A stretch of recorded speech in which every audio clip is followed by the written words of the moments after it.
తెలంగాణలోనే ప్రసిద్ధ పుణ్యక్షేత్రం శ్రీ ఏడుపాయల వనదుర్గ భవానీ అమ్మవారిని ఆలయ అర్చకులు పార్థివ శర్మ మంగళవారం కావడంతో తెల్లవారుజామున అమ్మవారికి అభిషేకం, సహస్రనామార్చన, ప్రత్యేక పూజలు చేశారు.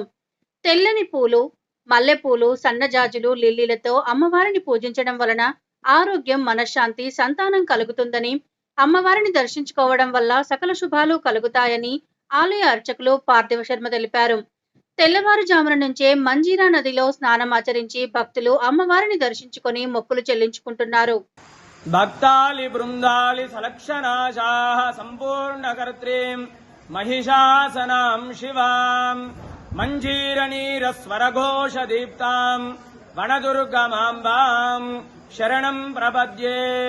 శ్రీ ఏడుపాయల వనదుర్గా భవానీ దేవస్థానం అమ్మలగన్న అమ్మ, ముగ్గురమ్మలకు మూలమైనటువంటి వనదుర్గా అమ్మవారు ఈరోజు ఉదయాన్నే విశేషమైనటువంటి అభిషేకం, తదనంతరం అమ్మవారికి విశేషంగా తెల్లని పుష్పాలతో అలంకరించడం జరిగింది. అదేవిధంగా పుష్పాలతో సహస్రనామార్చన కార్యక్రమం జరిగింది.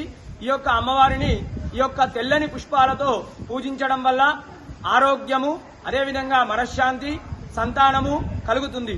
అదేవిధంగా ఈ యొక్క అమ్మవారిని దర్శించుకోవడం వల్ల సకల శుభాలు కూడా కలుగుతాయి. వనదుర్గా భవానీ మాతాకి జై.